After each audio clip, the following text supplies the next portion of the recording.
नमस्कार, स्वागत है आपका कार्यक्रम पक्ष विपक्ष में। मैं हूं आपके साथ रविंद्र सिंह। आज हम बात कर रहे हैं मोदी के गढ़ में नीतीश की ललकार की। बिहार के मुख्यमंत्री और जनता दल यूनाइटेड के नेता नीतीश कुमार गुजरात चुनाव में भी बीजेपी से लोहा लेते नजर आएंगे। राज्य में होने वाले विधानसभा चुनाव में नीतीश बीजेपी के खिलाफ प्रचार करेंगे। लंबे समय तक बीजेपी के साथ मिलकर बिहार में सरकार चलाते रहे नीतीश कुमार अब आरजेडी कांग्रेस के साथ हैं। 2024 लोकसभा चुनाव से पहले बिहार से बाहर भी अपनी उपस्थिति दर्ज कराने की कोशिश के तहत नीतीश कुमार पीएम मोदी के गृह राज्य में भी दस्तक देने जा रहे हैं। दरअसल बिहार की सत्ताधारी पार्टी जेडीयू ने गुजरात में चुनाव लड़ने के लिए आदिवासी नेता छोटू भाई वसावा की अगुवाई वाली भारतीय ट्राइबल पार्टी के साथ गठबंधन किया है। गुजरात के झागड़िया सीट से 7 बार विधायक वसावा ने मीडिया से कहा कि उन्होंने जेडीयू और बीटीपी के बीच गठबंधन को लेकर नीतीश कुमार से बात की है। वसावा ने कहा कि बीटीपी और जेडीयू पुराने दोस्त हैं, इसलिए हमने चुनाव से पहले गठबंधन का फैसला किया है। हम जेडीयू की मदद करेंगे और वो हमारी मदद करेंगे। बिहार के मुख्यमंत्री गुजरात में चुनाव प्रचार करेंगे। उनका कहना है कि हमारा लक्ष्य बीजेपी को सत्ता से उखाड़ फेंकना है। वहीं जेडीयू के राष्ट्रीय महासचिव अफाक अहमद खान ने कहा कि उनकी पार्टी गुजरात में विधानसभा चुनाव लड़ने के लिए बीटीपी के साथ बातचीत कर रही है। खान ने कहा कि हम उन विधानसभा सीटों की पहचान कर रहे हैं जहां उम्मीदवार उतारे जा सकते हैं। आपको बता दें कि वसावा 2017 तक जेडीयू गुजरात यूनिट के अध्यक्ष रहे। हालांकि भारतीय ट्राइबल पार्टी के राष्ट्रीय अध्यक्ष और छोटू भाई वसावा के बेटे महेश वसावा ने जेडीयू से गठबंधन के ऐलान के 24 घंटे के भीतर ही इसके भविष्य पर ही सवाल खड़े कर दिए। महेश वसावा कहते हैं कि उन्होंने इन अटकलों को जन्म दे दिया है कि उन्हें इस गठबंधन के बारे में कोई जानकारी ही नहीं है। उन्होंने ये कहकर भी पिता के फैसले पर सवाल उठा दिए कि उनकी पार्टी में लोकतंत्र और सबकी सहमति से ही कोई फैसला हो सकता है। उधर छोटू भाई वसावा अपनी बात पर अब भी अडिग हैं। ऐसे में देखना दिलचस्प होगा कि बाप बेटे के बीच नीतीश के नाम पर सहमति बन पाती है या नहीं, और अगर ऐसा नहीं होता तो जेडीयू क्या गुजरात में अकेले चुनाव लड़ने का ऐलान करेगी। गुजरात में 1 और 5 दिसंबर को वोटिंग होने जा रही है। बीटीपी ने 2017 के विधानसभा चुनाव में 6 सीटों पर उम्मीदवार उतारे थे और उसे 2 पर सफलता हासिल हुई थी। वसावा ने 2017 में उस वक्त जेडीयू से इस्तीफा दे दिया था जब नीतीश ने दोबारा बीजेपी से गठबंधन का ऐलान किया था। अब नीतीश एक बार फिर से बीजेपी से अलग हो गए हैं तो वसावा ने गठबंधन का फिर से ऐलान कर दिया है। लेकिन यह कितनी ताकत दे पाएगा जेडीयू को और वसावा की पार्टी को, यह देखने वाली बात होगी। एक तरफ आम आदमी पार्टी, दूसरी तरफ कांग्रेस अपना दम भर रही है। अब ऐसे में नीतीश कुमार भी अपनी बात करें कि वहां जाकर प्रचार करेंगे तो कितनी मजबूती दे पाएंगे, क्या उनका गठबंधन का भविष्य होगा। क्योंकि जिस तरह की बात उनके बेटे ने कही है महेश वसावा ने, तो निश्चित तौर पर सवाल तो अब गठबंधन के भविष्य पर खड़े हो गए हैं। इन सारे सवालों के जवाब हम तलाशेंगे। 3 खास मेहमान इस चर्चा में हमारे साथ शामिल हैं। प्रोफेसर के त्रिपाठी, प्रवक्ता जेडीयू, मनोज तिवारी कांग्रेस की तरफ से अपनी बात रखेंगे, राजेश सिंह नेता भारतीय जनता पार्टी से जुड़े हुए हैं। आप तीनों मेहमानों का बहुत बहुत स्वागत करते हैं। और के त्रिपाठी जी, दमदार दावेदारी, जम के ललकार, लेकिन गठबंधन हो पाएगा या नहीं हो पाएगा, भविष्य पर प्रश्न चिन्ह भी लग रहा है। सबसे पहले तो हम ये जानना चाहेंगे कि जेडीयू वहां पहुंच रही है, वहां पर नीतीश कुमार प्रचार प्रसार करेंगे, किस बात का भरोसा है आपको? देखिए आप जो गठबंधन गठबंधन तो होगा ही, क्योंकि वसावा जी का एक लंबा गुजरात में एक इतिहास रहा है कि वो हमेशा जनता दल से लेकर के समता पार्टी और जनता दल यूनाइटेड के साथ ही हमेशा रहे और वो 7 बार के विधायक हैं और नामी गिरामी उनका कार्य है। और झागड़िया का क्षेत्र जो है वो उनका बनाया हुआ खुद का क्षेत्र है और ये उनकी एक पहचान पूरे गुजरात पे है और एक सोशलिस्ट लीडर के रूप में उनकी पहचान है। वो हमेशा जनता दल यू के साथ रहे हैं और जनता दल यू जब भी मैदान में गुजरात में आई तो उनके साथ रहे। वो हमारे अध्यक्ष भी गुजरात यूनिट के रहे हैं, इसलिए इस पे सवाल उठाना अभी बहुत जल्दी नहीं, हम सवाल नहीं उठा रहे हैं सर, उनके बेटे सवाल उठा रहे हैं। वो कह रहे हैं कि लोकतंत्र पार्टी में कम से कम हमें पता होना चाहिए, हमें तो पता ही नहीं है। देखिए उनका कहना ठीक है, लेकिन जब वसावा जी कह रहे हैं और वसावा जी हमारे पुराने पार्टी के सहयोगी रहे हैं और वो उनकी ट्राइबल पार्टी है, लेकिन उनका जो विचार है वो सोशलिस्ट का है।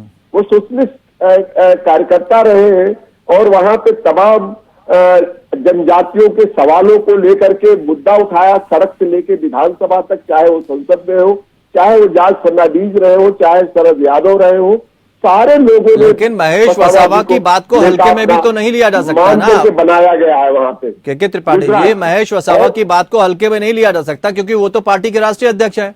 और अगर राष्ट्रीय अध्यक्ष इस बात को कह रहा है कि हमें कुछ पता नहीं है, तो अंदर खाने क्या चल रहा है? बहुत सारी ऐसी पार्टियां हैं जहां पर पिता पुत्र में हो गई आपस में, पार्टियां टूट गई। अभी जो चल रहा है माहौल, इसमें तो एक मैं ये कहना चाहता हूँ आपके चैनल के माध्यम से, सम्मानित चैनल आप हैं इस चिंता, तो इससे अभी बहुत अर्ली है कोई कमेंट करना। गठबंधन हमारा निश्चित रूप से गुजरात में होगा और हम ये शिकस्त देने की पूरी कोशिश करेंगे। माननीय नीतीश कुमार ने ये फैसला किया है कि पूरे देश में विपक्षी नेताओं को एक प्लेटफॉर्म पे ला करके हम 2024 में भारतीय जनता पार्टी को शिकस्त देने का काम करेंगे। हम नरेंद्र मोदी को सत्ता से बाहर करना, उखाड़ करके फेंकने का संकल्प है उनका। इसलिए वहां हमारा जो जनाधार है या जो हमारे वहां कार्यकर्ता है वो मुस्तैद है, वो चाहे ट्राइबल पार्टी में, लेकिन उनका जो विचार और सिद्धांत है वो डॉक्टर लोहिया का है। उन्हीं के पद चिन्हों पे चल करके वसावा जी वहां। बिहार में उपचुनाव का नतीजा आपने देख लिया, आप वहां पर दम भर रहे हैं, तो ये देखना होगा। मनोज तिवारी जी, ठीक है, इन लोकतंत्र में इतनी जल्दी किसी चीज को कहना, it is too early to say anything. इसलिए 7 में से उपचुनाव में 4 सीटें तो भारतीय जनता पार्टी के पास चली गई सर। आप तो बिहार में 1-1 की बराबरी पर रहे। देखिए, तो आप अपने क्षेत्र में जब वो दबदबा नहीं पेश कर पा रहे हैं, तो आप गुजरात में जाके क्या करेंगे? अरे भाई, अभी तो गुजरात में हमारा वो हमारी सीट रही है, हमेशा हमको मिलती रही। वसावा जी हमारे साथ थे। तो बैसाखियों पर है ना, अब ये है ना असली बात। बस हाँ, हमेशा रहे, बैसाखियों पर रहे ना, ये मान रहे हैं। मनोज तिवारी जी, ठीक है, मनोज तिवारी जी, आम आदमी पार्टी चुनौती दे रही है, AIMIM भी चुनौती दे रही है, और अब तो JDU भी। देखिए, जो चुनावी परिप्रेक्ष्य में लोकतंत्र में हर राजनीतिक दल को यह अधिकार होता है कि वो चुनाव लड़े। चुनाव लड़ना और चुनौती देना, दोनों, चुनौती तो जनता से स्वीकृत की जाती है। अगर जनता स्वीकार करती है तो वो चुनौती होगी, अगर जनता स्वीकार नहीं करेगी तो वो चुनौती धरी की धरी रह जाएगी। अब सवाल ये है कि आम आदमी पार्टी का, देखिए, आम आदमी पार्टी भारतीय जनता पार्टी का एक शगुफा है, जिसको भारतीय जनता पार्टी को पता है कि भारत की राजनीति में कांग्रेस और कांग्रेस का संगठन बहुत मजबूत है और उसकी मुख्य जो विचारधाराओं की लड़ाई है, उस विचारधाराओं में 2 ध्रुव है। एक ध्रुव पर भारतीय जनता पार्टी है, दूसरे ध्रुव पर कांग्रेस है। ऐसी गलतफहमी आपको पंजाब में भी थी, बड़े मजबूत थे आप। कोई गलतफहमी नहीं है, गलतफहमी तात्कालिक रूप से हो सकता है कि कुछ लोगों को हो। अच्छी खासी सरकार चली गई थी आपकी। रविंदर जी, धरातल पर राजनीतिक बात और राजनीतिक स्वरूप को देखना ही लोकतंत्र की परंपरा और स्वस्थ लोकतंत्र की पहचान है। मैं आपको बारंबार इस बात को कह रहा हूं और फिर दोहरा रहा हूं। देखिए, कांग्रेस कोई आज का संगठन नहीं है, इस देश का सबसे बड़ा संगठन है। कागजी आधार पर हो सकता है भारतीय जनता पार्टी स्वघोषित रूप से विश्व की सबसे बड़ी पार्टी हो सकती है, लेकिन आज भी सांगठनिक रूप से कश्मीर से कन्याकुमारी तक भारत का कोई ऐसा गांव नहीं है जहां पर कांग्रेस नहीं है। दूसरी बात, आपने कहा, देखिए, मैं बारंबार कह रहा हूं, कांग्रेस के वजूद पर सवाल खड़े हो रहे हैं सर। 2 राज्यों तक सिमट कर रह गए आप, भविष्य पर सवाल 2 राज्यों तक सिमट के रह गए आप। भले ही गांव-गांव कांग्रेस हो, लेकिन भारतीय जनता पार्टी, जिसको आप कुछ नहीं मान रहे हैं, उसने आपको 2 राज्यों तक समेट के रख दिया।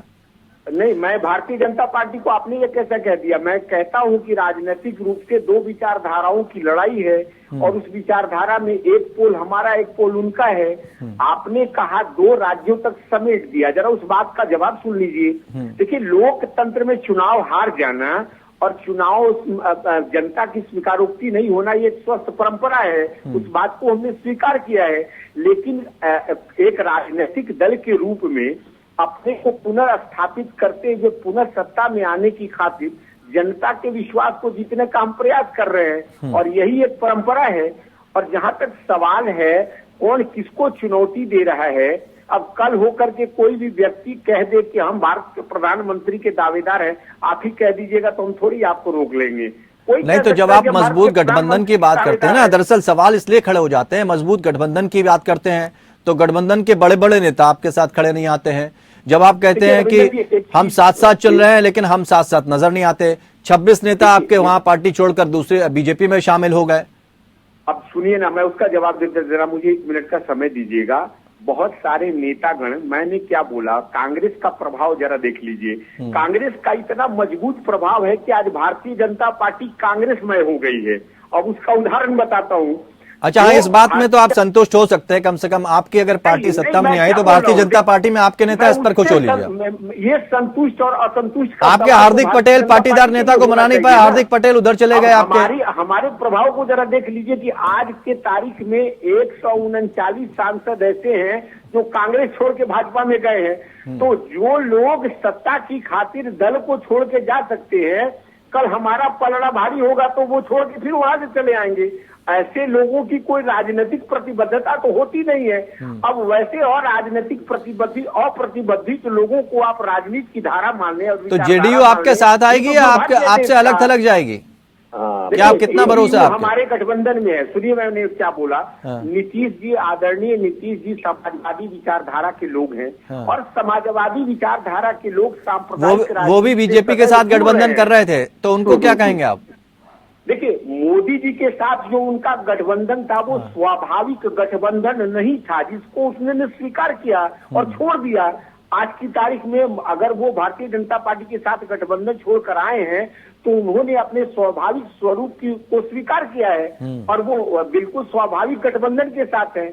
हमारी लड़ाई जो है विचारधाराओं की लड़ाई है और कांग्रेस तो स्पष्ट कहती है कि जितने भी राज्यवार दल है, क्षेत्रीय दल हैं, उन सबको ये विचार करने की आवश्यकता है कि इस देश ठीक है, विचार करिए, लेकिन बातें भी आपकी बदलती रहती हैं। अगर बीजेपी में चला जाए तो आप भी ये कहते हैं कि वो देश विरोधी है या उनके जनता के साथ नहीं है, और आपके साथ आ जाए तो आपके भी स्वर बदल जाते हैं। राजेश जी आपसे समझना चाहेंगे, छोड़ के चले वो देश विरोधी हो गया। ठीक है, अब तो गठबंधन मजबूत हो रहा है।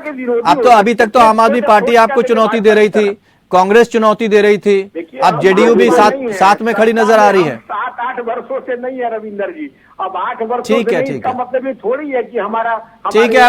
अब राजेश जी को मौका दे लेते हैं, विचारधाराओं का परित्याग कर देंगे। ठीक है मनोज जी, आ रहे हैं आपके पास। जी राजेश जी।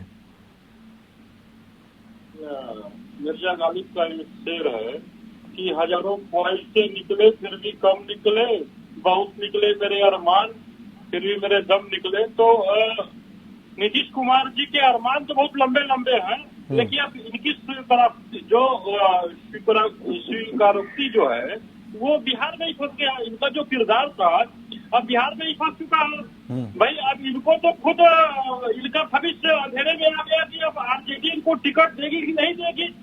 अभी तो चुनाव वहां पे हुए तो किसी भी सीट पे तो लड़े नहीं, तो अभी तो ये खुद लेकिन ट्राइबल वोट बैंक में अगर सेंध लगा गए तो आपको नुकसान हो सकता है, क्योंकि आप लगातार कोशिश कर रहे हैं।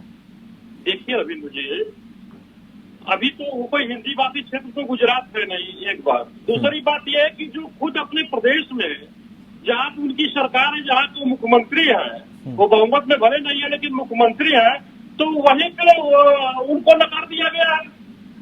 तो गुजरात में क्या करेंगे भाई? गुजरात में जो ब्रांड मोदी के सामने जब मेन विपक्ष हमारा जो कांग्रेस था, अभी लास्ट चुनाव में आपने देखा कि भाई जो दूसरे पोजीशन में थे तो वो खुद वहां पे नहीं जा रहे हैं, उन्होंने खुद अपना हथियार रख दिया है, वो गुजरात चुनाव में नहीं जा रहे हैं। उनकी यात्रा पता नहीं कहाँ दौड़ रही है, लेकिन जहाँ जहाँ चुनाव है हिमाचल और गुजरात में वहाँ खुद नहीं जा रहे हैं। तो वो खुद ब्रांड मोदी के सामने अपना हथियार रख दिया है। तो ये नीतीश कुमार, हाँ ये एक चीज हो सकता है कि भाई राहुल गांधी जी के अगेंस्ट में विपक्ष का नेता दिखाने के लिए एक पोस्टर बॉय का होड़ मचा हुआ है। अरविंद केजरीवाल जी हो नीतीश कुमार जी हो, ये लोग पोस्टर बॉय हो गए हैं कि पोस्टर लगा कम से कम मीडिया में, सोशल मीडिया में, न्यूज में हम बने रहेंगे। उसके कारण ये इधर उधर अपना भाग दौड़ कर रहे हैं, कहीं गुजरात जा रहे हैं, कहीं उत्तर प्रदेश आ रहे हैं। तो ये बिहार में अरे तो कम से कम वो जा रहे हैं तो उसका जिक्र तो कर रहे हैं आप, आपकी जुबान पर है तो राहुल गांधी। हाँ, बिल्कुल बिल्कुल रविंद्र जी, पहले तो जुबान पर ही नहीं थे। तो के त्रिपाठी जी थोड़ा सा जानना चाहेंगे, नीतीश जी बिहार में तो उपचुनाव में उतरे नहीं प्रचार के लिए, गुजरात में जोर शोर से प्रचार करेंगे, जनता जनार्दन होती वो ये चीजें तो देखेगी ना। देखिए रविंद्र जी, जनता जनार्दन लोकतंत्र में जब हमारा एक गठबंधन हो चुका है और बिहार में 164 विधायकों का समर्थन प्राप्त है माननीय नीतीश कुमार से, और यदि हमारे माननीय सम्मानित प्रवक्ता जी भाजपा के कह रहे थे कि नीतीश कुमार के, ये तो इनके नीतीश कुमार की कसीदे इन्होंने कितने काढ़ हैं रविंद्र जी, ये किसी से छुपा हुआ नहीं है। इनके माननीय प्रधानमंत्री जी और आप इनके राष्ट्रीय अध्यक्ष भारतीय जनता पार्टी के, किसने कसीदे माननीय मुख्यमंत्री नीतीश कुमार के बिहार में इन्होंने गुणगान किया है, वो सारी जनता जानती है, हिंदुस्तान की जनता जानती है। और माननीय प्रधानमंत्री ने पार्लियामेंट में एक दिन कहा था कि तीन ही नेता को मैं जानता हूं जो सोशलिस्ट लीडर हिंदुस्तान में रहे हैं। नंबर एक आपके जो पहले हैं हमारे डॉक्टर आपके दूसरे जॉर्ज फर्नांडीज है, और तीसरे माननीय नीतीश कुमार है।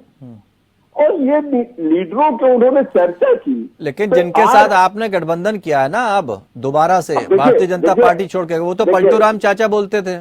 देखिए गठबंधन, देखिए ये दोनों पार्टियां एक ही से निकली हुई हैं, जो जेपी मूवमेंट से लोग निकले हुए, लालू प्रसाद निकले हैं, माननीय नीतीश कुमार। सर जनता को वर्तमान में जीना पड़ता है, वर्तमान में उसको क्या दे रहे हैं आप पास्ट में क्या करके आए ये नहीं पूछते हैं, वर्तमान में क्या दिया जा रहा है। रविंद्र जी, आप सत्ता के लालच में अगर इधर से उधर जाया जाएगा तो छवि अच्छे से अच्छे व्यक्ति की भी खराब हो जाती है ना।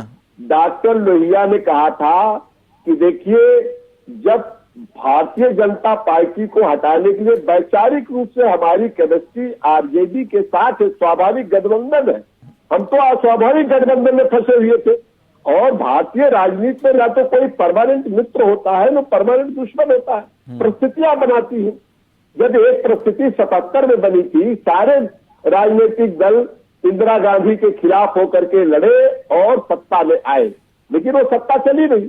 लेकिन वो वैचारिक रूप से सभी लोग अलग अलग थे, लेकिन उसके बाद जब दूसरा प्रयोग हुआ हिंदुस्तान, आप तो अपने लिए गठबंधन तलाश रहे हैं ना।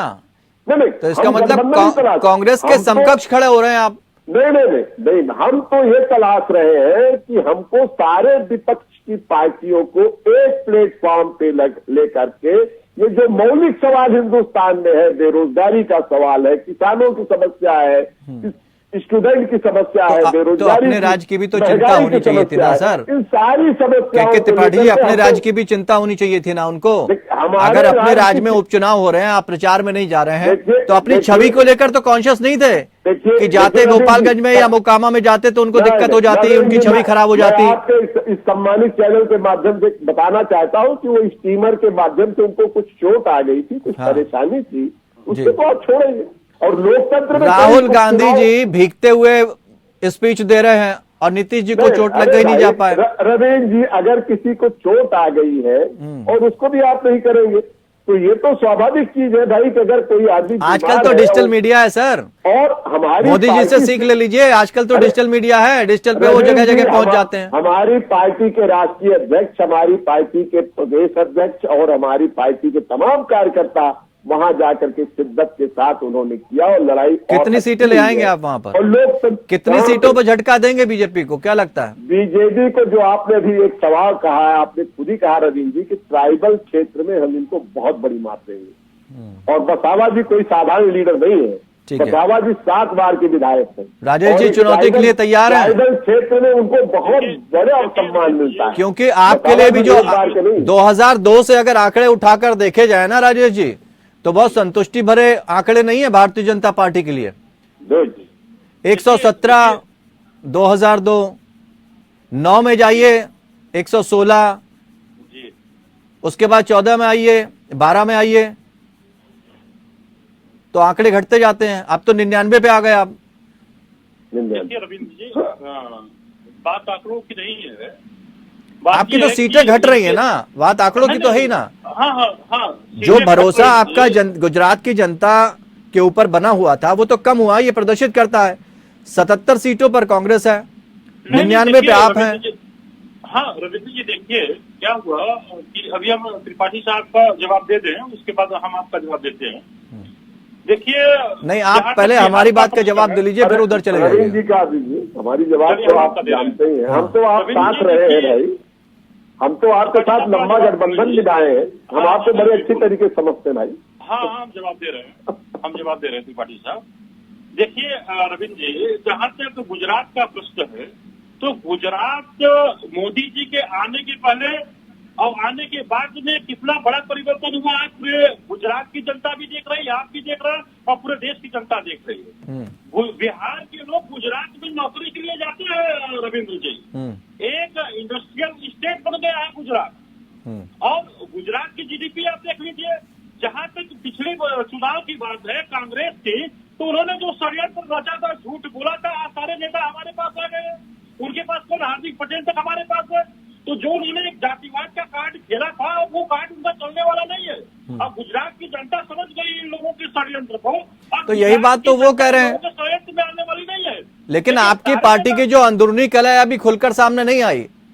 आम आदमी पार्टी ने अगर सीटें अच्छी खासी काट ली तो नुकसान तो हो जाएगा आपको शहर में, क्योंकि आम आदमी पार्टी, कांग्रेस ये मान के चल रही है कि शहर में आम आदमी पार्टी का वोट बैंक बन सकता है, बीजेपी का वोट काट ले जाएगी, तो उससे तो आपको नुकसान होगा। चुनौतियां आपके चारों तरफ से, अंदरूनी कलह को कैसे निपटाएंगे आप? देखिए रविंद्र जी, भारतीय जनता पार्टी एक अनुशासित पार्टी है, दुनिया की सबसे बड़ी पार्टी है, और हमारे कार्यकर्ता में कोई ऐसा नहीं है कि अनुशासनहीनता कोई करता है। अपना इच्छा सब व्यक्त करते हैं, लेकिन बाद में उनको जब मना लिया जाता है तो पार्टी के लिए सब काम करते हैं, क्योंकि सब जानते हैं कि राष्ट्रवादी पार्टी है। रविंद्र जी, हम त्रिपाठी साहब जी के बात का जवाब देना चाहते हैं। समय कम है राजेश जी, हम जरा मनोज जी से भी जवाब ले लें। नीतीश जी का किरदार तो बिहार में नहीं, बाहुबलियों के संकुल में जो पूरी राजनीति सरकार फंसी हुई थी, उसको हम पूरे देश से निकाल के ला रहे हैं। बाहुबलियों को उठा के टिकट दे देते हैं और उन्हीं का परिवार फिर सरकार में आ रहा है।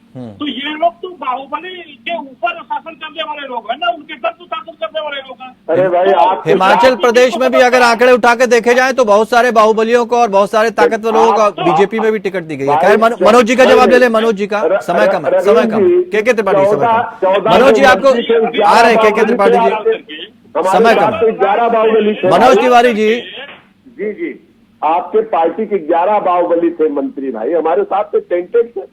ठीक है आप मनोज तिवारी जी, तो चुनाव को जाने क्यों कुछ चीजें ऐसी हैं जो लगातार कांग्रेस की पार्टी झेलते हुए आ रही है। भले ही आप 77 सीटें हासिल कर चुके हों, लेकिन शहर में उतनी पकड़ मजबूत नहीं है, कैसे दावेदारी पेश करेंगे? राजेश जी, एक मिनट। राजेश जी, मनोज जी की बात। चुनाव में मुख्यमंत्री को जाना भी नहीं चाहिए। ठीक है, के त्रिपाठी जी, मनोज जी की बारी है, उन्हें बोल लेने दीजिए, समय कम है। गुजरात में जो कच्छ और सौराष्ट्र का क्षेत्र है, उत्तरी गुजरात का जो क्षेत्र है, या तमाम जो चारों दिशाओं के क्षेत्र है जिनको गुजरात को 4 भाग में बांटा गया है, उसके मुताबिक कांग्रेस के प्रदर्शन लगातार बेहतर हुए हैं। उसके मूल कारण ये हैं कि हम जमीन पर काम करते हैं। दूसरी बात, अभी हमारे नहीं, मैंने ये सवाल इसलिए पूछा मनोज जी, क्योंकि AIMIM काटेगी वोट और आपके मुस्लिम वोट बैंक पर सिंध रहती है। दूसरे, आम आदमी पार्टी भी ये कह रही है कि ट्राइबल में उसने अपनी अच्छी इमेज बनाई है, सॉफ्ट हिंदुत्व की भी छवि है उसके पास है, उसकी काट क्या है? क्योंकि आपका जो संगठन जो राज्य स्तर पर है वो उतना मजबूत नहीं है। नहीं, मैं आपको उसका जवाब देता हूँ। देखिए, सबसे पहले ट्राइबल का जो मामला है, उसके मामले में आपको पता होगा कि ट्राइबल जब कानून आया था, अधिनियम लाया गया था, तो उसका भारतीय जनता पार्टी ने जम के विरोध किया था, और रिवर फ्रंट के मामले के ऊपर। दूसरी बात मैं आपको बताता हूँ कि देखिए, लगातार 27 वर्ष से भारतीय जनता पार्टी वहां शासन में रही है, और जो विकास का ग्राफ है, बेरोजगारी जेडीयू से मदद मिल पाएगी आपको? नहीं, मैंने क्या बोला कि जो समान विचारधाराओं के लोग हैं उनको एक धरातल पर आना ही पड़ेगा। एक वृक्ष के नीचे आकर के उनको चुनाव लड़ना ही पड़ेगा अगर वो भारत की राजनीति में बदलाव चाहते हैं और सांप्रदायिक राजनीति से हिंदुस्तान की गंगा जमुनी संस्कृति को बचाना चाहते हैं, तो वो निश्चित रूप से तो राहुल गांधी के साथ साथ नीतीश कुमार की इमेज को भी लेकर आगे बढ़ेगी कांग्रेस क्या? मैंने क्या बोला, नीतीश कुमार जी हमारे गठबंधन के भाग हैं और दूसरी बात यह है कि समाजवादी विचारधारा के लोग हैं। ठीक है। और निश्चित रूप से नीतीश कुमार जी को राजनीति की इतनी बड़ी समझ अवश्य है, उनको ये पता है कि आगे की राजनीति के लिए हमको किस विचारधाराओं के साथ समन्वय करना होगा और देश की राजनीति में बदलाव किस तरीके से आ सकता है, इसकी बखूबी समझ नीतीश जी को है। चलिए, उम्मीद पे दुनिया कायम है। आपको भी उम्मीद है, आम आदमी पार्टी को भी उम्मीद है, अब जेडीयू की भी उम्मीदें बन रही हैं, वहां भारतीय जनता पार्टी को भी उम्मीद है। लेकिन जनता तो जनार्दन होती है, जब वोट जाएगा तो देखना होगा कि आंकड़ों में कौन बाजी मार लेता है। और कहते हैं कि जो जीतता है उसी को बाजी कहते हैं। अब जो इमेज है प्रधानमंत्री नरेंद्र मोदी की, उसको लेकर तो भारतीय जनता पार्टी आगे बढ़ रही है, विकास की बात कर रही है, हिंदुत्व के एजेंडे की बात कर रही है। ये तीन चीजें लेकर भारतीय जनता पार्टी आगे बढ़ रही है। लेकिन कांग्रेस ये मानकर चल रही है कि अब उसे साथ मिल रहा है नीतीश कुमार का। आम आदमी पार्टी और AIMIM जो बीच में आई है वो बीजेपी के वोट काटेगी, कांग्रेस के नहीं। लेकिन कई बार इसका उलट असर देखने को मिला है, कांग्रेस को ज्यादा नुकसान हुआ है। फिलहाल भविष्य में है, देखना होगा, बहुत ज्यादा दूर नहीं है जब सारी चीजें सामने आएंगे। फिलहाल इतना ही, नमस्कार।